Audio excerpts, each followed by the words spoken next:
Bonjour, c'est Cédric. Alors dans cette vidéo qui est un peu spéciale, je vais vous expliquer pourquoi malgré cette baisse qui a été extrêmement douloureuse pour beaucoup d'investisseurs cette semaine, eh bien nos portefeuilles ne sont pratiquement pas impactés. Donc pour cela, je vais vous faire une petite analyse des indices en vous expliquant et en vous rappelant les règles de money management qu'on doit appliquer lorsqu'on est dans un marché en range comme c'est le cas depuis le mois de mai.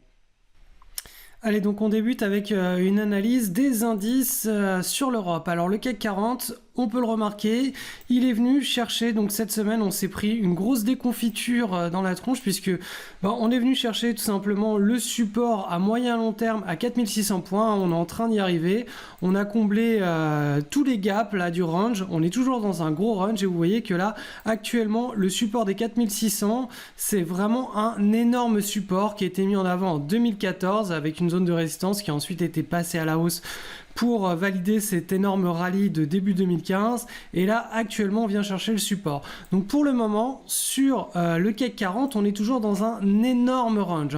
Vous pouvez remarquer aussi une chose, c'est que là hop, on a une première jambe, ici on a une deuxième jambe qui est en train de se construire et sur la consolidation de fin 2014 on avait ici une première jambe, ici une deuxième jambe. Et donc après on a eu une temporisation des cours, ce qui nous a permis de dessiner une belle figure chartiste en triangle et la cassure par le haut. Donc là actuellement on ne sait pas ce qui va se passer, on ne sait pas si on a ici un double top avec un retournement de tendance qui devrait, s'il s'opère, qui devrait donc s'opérer au mois d'octobre, ou si tout simplement on est dans un scénario qui est davantage comme ça. On ne peut pas savoir. Tout ce qu'on peut faire, nous, à notre niveau pour le moment, c'est utiliser nos règles de money management quand on est en range. Quand on est en range, dans ces situations comme on l'est depuis le mois de mai ou comme on l'était ici pendant toute la moitié de l'année 2015 ou comme on l'était ici pendant la fin de l'année 2013 et début 2014, quand on est dans ce genre de situation de range, tout ce qu'on peut faire, nous, c'est baisser notre exposition. C'est-à-dire que on ne va pas risquer plus de, par exemple, 0,5% par trade. Si vous êtes à 1% de manière habituelle, vous allez diviser par 2 votre risque par trade. De la même manière, vous n'allez pas accumuler plus de 4 positions ouvertes qui ne soient pas neutralisées. C'est-à-dire que si là, pendant cette période-là, vous avez 4 actions en portefeuille et qu'elles ne sont pas neutralisées, c'est-à-dire que vous n'avez pas remonté votre stop sur votre niveau de break-even, vous n'en ouvrez pas de nouvelles. Vous attendez qu'il y en ait une d'entre elles qui soit neutralisée pour ouvrir une nouvelle position. Et de cette manière, vous ne vous retrouverez jamais avec un portefeuille qui occasionne des pertes si le marché se retourne effectivement. Par contre, si le marché passe à la hausse, vous allez pouvoir accumuler des positions. Donc s'il part comme ça, vous allez pouvoir accumuler des positions, construire des positions au fil des semaines et au fil des mois. À chaque fois que vous avez une position neutralisée, hop, vous en ouvrez une nouvelle. Et une fois qu'on est sur des nouveaux plus hauts et qu'on est dans une tendance avérée, là vous pouvez repasser sur un money management plus agressif, c'est-à-dire un risque par trade à 0,75% ou à 1%. Donc ça, c'est véritablement les secrets pour pouvoir performer à long terme en bourse, c'est-à-dire en minimisant ses pertes pendant les périodes qui sont délicates comme actuellement. Là, depuis le mois de mai, c'est vraiment délicat. On est dans un gros range. On ne sait pas quand est-ce qu'on va en sortir. On ne sait pas si on va sortir par le haut ou par le bas. Donc les règles de money management, c'est vraiment extrêmement important. Et donc pendant les périodes de rallye, comme c'était le cas hop, début 2015, on a un money management qui est beaucoup plus agressif et qui nous permet de construire, d'accumuler des positions qui sont beaucoup plus rentables. Le money management nous permet aussi d'être beaucoup plus sélectif sur les patterns qu'on va utiliser, puisque quand on se limite à 4 trades ouverts, on est obligé de sélectionner les meilleurs sur nos screeners. Et ça, c'est véritablement la clé de se concentrer sur les meilleurs actifs, c'est-à-dire ceux qu'on va pouvoir le plus rapidement neutraliser. C'est l'une des grandes clés en trading, en swing trading, pour pouvoir justement aligner les trades gagnants et minimiser le nombre de trades perdants. On enchaîne sur le DAX. Alors regardez un petit peu cette image à long terme du DAX. Vous avez vu, vous pouvez constater que là, entre octobre 2014 et avril 2015, on a eu une tendance qui est très fortement haussière. On a eu un excès haussier, vraiment un momentum extrêmement important. Et là, on est tout simplement en train de corriger tout ce mouvement. Voilà, c'est cet excès à la hausse, on est en train de le corriger.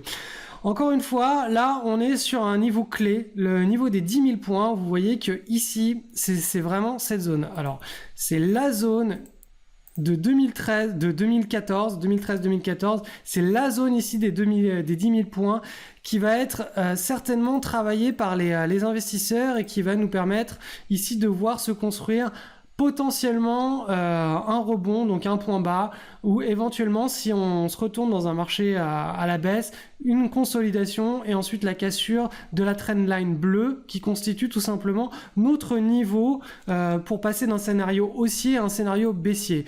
Donc là pour le moment on reste toujours dans un scénario haussier, vous voyez qu'on est dans ce grand canal, on a encore un peu de marge. Si on casse par le bas de ce canal et qu'on commence à évoluer en dessous, là on pourra dire qu'on est passé dans un marché baissier. Vous voyez qu'on est encore loin, on a à court terme ce gap autour des 11 200 à venir combler. Donc là concrètement, voilà, on est dans un excès baissier à court terme, mais on est toujours dans un range. On est, d'un point de vue chartiste, c'est un élargissement, donc on est sur le bas. A priori, peut y avoir un excès encore, mais on est quand même dans des zones de pessimisme qui sont extrêmes actuellement et ça devrait pas perdurer longtemps. Toutefois, on n'est pas dans un scénario de crack pour le moment, on est simplement dans un scénario de large range. Et le problème avec ces larges ranges, c'est que ça risque de durer pas mal de semaines, étant donné la puissance baissière de cette correction. Ça devrait durer pas mal de semaines avant de voir une nouvelle vague de hausse sur les marchés. Donc voilà, il va falloir garder un money management prudent sur le marché européen. On va maintenant passer sur le marché américain avec le Nasdaq 100 et le Nasdaq. Alors on commence par le Nasdaq 100. Nasdaq 100, vous voyez que là on a un joli canal haussier qui a été cassé au cours des 2 dernières séances. Donc hop, cet objectif il est invalidé. La zone des 4500 points qui était un support passe résistance. Hop, où est notre support maintenant? Alors, on a un support ici, on va le mettre en vert. Hop là, je mets ça en vert. Donc c'est le support des 4100 points qui est attendu. On a un autre support, une autre zone de support qui est beaucoup plus basse ici avec un gap à combler ici. Donc le gap, je vais mettre un rectangle. Ah, donc ça me passe... Alors je suis pas sur mon ordinateur normal, donc les manipulations sont pas aisées. Je suis sur un tout petit PC. Donc voilà, là on a cette zone de gap autour des 3900 points et on a un support intermédiaire ici à 4100 points. Donc la dynamique haussière est cassée clairement, on n'est pas encore dans un marché baissier, mais la dynamique haussière elle est cassée. Donc là tout simplement on attaque quelque chose qui ressemble davantage à un large range. Donc la dynamique elle est beaucoup plus molle maintenant. Le nouveau canal haussier, vous voyez qu'il a été tapé donc ici, et peut-être que ici on va assister à une zone de rebond. Donc voilà, le canal, le momentum haussier qui était très haussier à long terme, il est cassé. On a un autre momentum qui est un peu moins haussier à moyen terme qu'on met en avant à travers ce canal là. On verra si ça tient ou pas au cours de cette semaine. Pour moi on est dans des excès de pessimisme, ça peut encore baisser, mais ça risque de pas aller trop loin avant un nouveau rebond. Quoi qu'il en soit, vous voyez que sur les bourses européennes et américaines, c'est pas super mignon. Alors là, sur le Nasdaq, vous voyez que le canal aussi à long terme avec le momentum qui est fort, il est toujours d'actualité, que la zone de support à moyen terme est ici autour des 4600 points, 4550 points. Donc encore une fois, on n'est pas dans une situation de krach boursier, on est simplement dans une situation de correction des bourses avec un excès. Certes, cette semaine, on a eu pas mal de nos positions qui se sont fait neutraliser ou sortir sur des stops. C'est pas grave si on a un bon management qu'on respecte bien. Encore une fois, les pertes sont ridicules comparativement à ce qu'on a engrangé sur l'année, c'est vraiment ridicule. Donc encore une fois, avoir une bonne stratégie de trading c'est bien, mais avoir un money management pour justement gérer les périodes de gains et les périodes délicates de perte, c'est ce qui fait toute la différence entre un trader qui va gagner régulièrement de l'argent sur le long terme et un trader qui va faire sur quelques mois des bonnes performances et qui va les redonner sur les mois d'après au marché. Donc l'idée, c'est de garder les gains et de ne pas les redonner au marché, de ne pas en redonner trop en tout cas quand le marché est délicat. Actuellement, le marché est délicat, donc on a un money management très restrictif, on reste sur la défensive, pas plus de 4 positions ouvertes non neutralisées en même temps, on divise le risque par trade par 2, on reste ultra sélectif sur ces trades. Et voilà, il n'y a pas de magie dans tout ça, c'est vraiment des règles à appliquer avec rigueur, mois après mois, année après année, et c'est de cette manière-là qu'on peut construire un excellent portefeuille, une très bonne gestion de son trading sans pour autant avoir à y passer plus de 30 minutes chaque soir.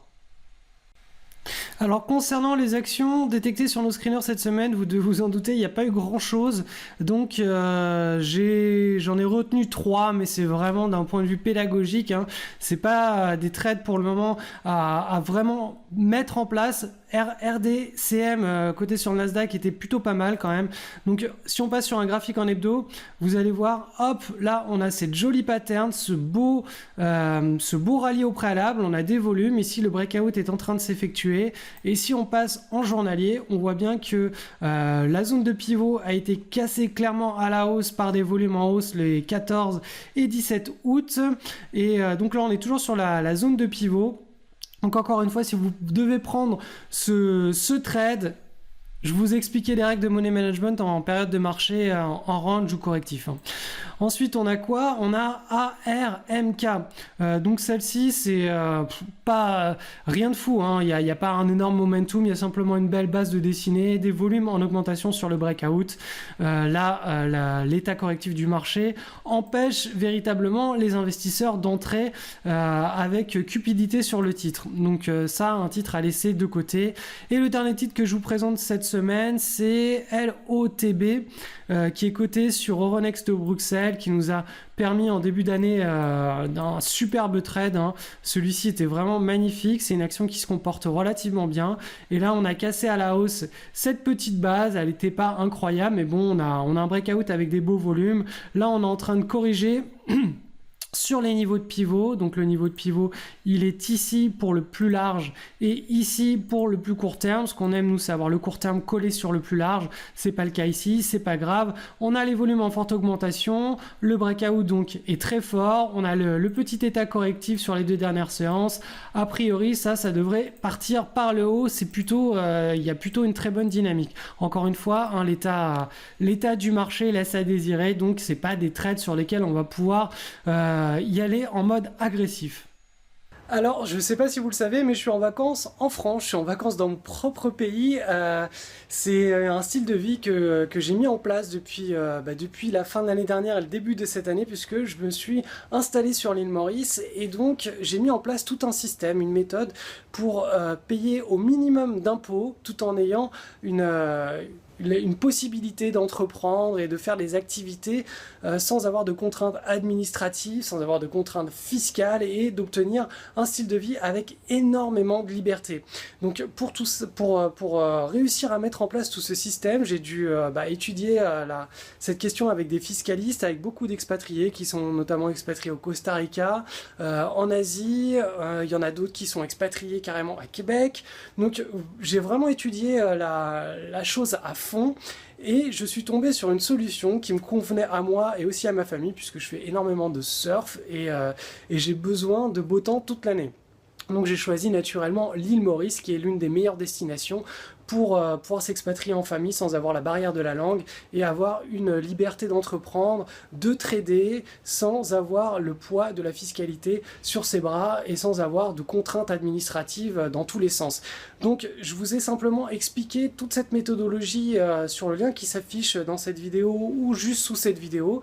Il y a un petit cadeau qui va, je pense que je vais le laisser pendant 3 jours. Donc je vous encourage à lire cette page, vous allez apprendre beaucoup de choses, et puis on se retrouve juste derrière.